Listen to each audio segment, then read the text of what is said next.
So if West Ham are relegated, if they're relegated next season, what could next year's 11 look like? Let's talk about that right now. So in goal, Finn Herrick, under 21 international goalkeeper now. Club really hot on him. He could be our starting goalkeeper next year. The assumption is Ariola would probably go. Mads Hermansen would probably go. Fabianski is still hanging around though. So I think Finn, there's a big future with him. I think we go back three. So who's going to be our left wing back? Ollie Scholes. Definitely more of a left wing back, I'd say, than a left back. There is another option that we'll talk about in a minute in terms of that left-sided sort of defensive sort of position, but Ollie comes in, obviously has Premier League experience. Then we go to a back three which starts left side back three. Ezra May is already getting minutes now, playing as Ollie Scholes' understudy at the moment with Malik Diouf, currently at the AFCONs, playing for Senegal. Then a returning Caelan Casey playing the central pin, obviously out on loan at the moment at Swansea, getting good reviews. Didn't really start very well into his Swansea loan spell, but definitely after the cup games, he's had some very strong performances and would have cut his teeth with a season at in the Championship for the Swans. And then on the right side, my boy, Erdris Golombekis. This guy is a baller, mark my words. Current under-21 captain, he's only 18, and the last person to do that at that young age was someone who we sold for £105 million to Arsenal, Declan Rice. Definitely a very cultured defender, reads the game very well, and very good with his ball at his feet. Watch this guy. He is going to be special. He's already special now, and I think the future is looking very bright for him. And on the right, I think someone like Carl Walker-Peters, and obviously this side isn't including people we bring in, but I could assume someone like Carl maybe's hanging around for the promotional season, don't count your chickens yet, Russ, but for the Championship season, or seasons maybe, would be that elder statesman I think you need.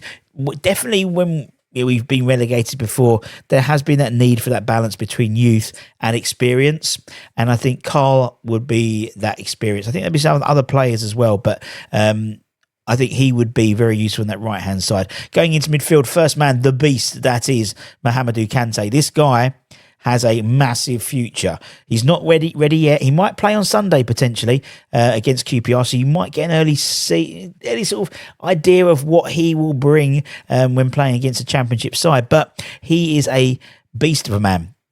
He's the big boy at school. Everyone had one, a big lad at school. That is him now. And there's a few kinks he needs to work out. It's still very raw, but I think he would be an absolute beast for us in the Championship. And then alongside him, someone very cultured, the closest person I've seen to Michael Carrick in terms of that, always has time in the ball, never looks rushed, always looks calm, Lewis Orford. Someone I think we have got a very big future looking ahead for Lewis, hopefully at West Ham. Already, he's captain under 19s, under 20s as well.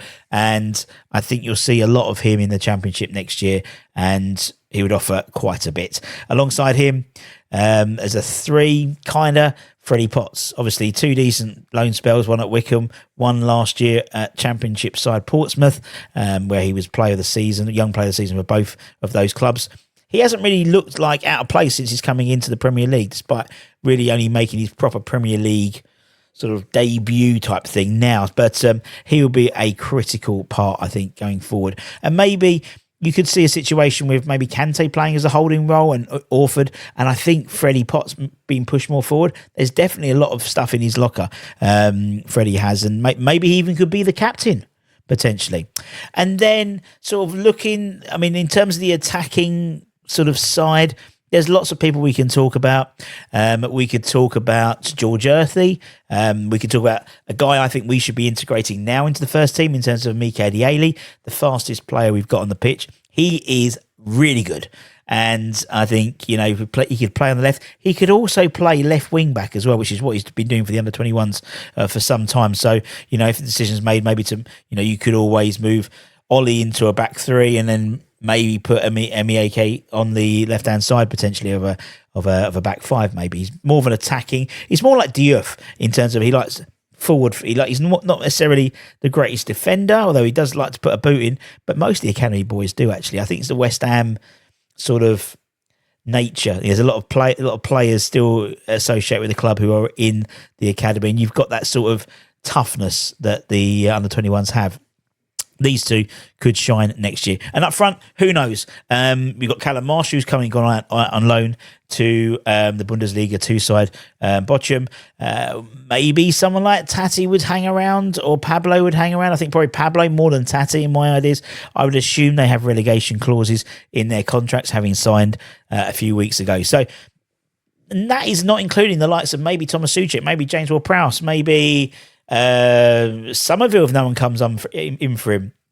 There's a number of clubs, maybe Mavropanos, no one comes in for him. Maybe Max Kilman, no one comes in for him. So I think if we did go down, and that's not including players we'd bring in, sort of seasoned professionals who would help us, help definitely in terms of the leadership within the squad.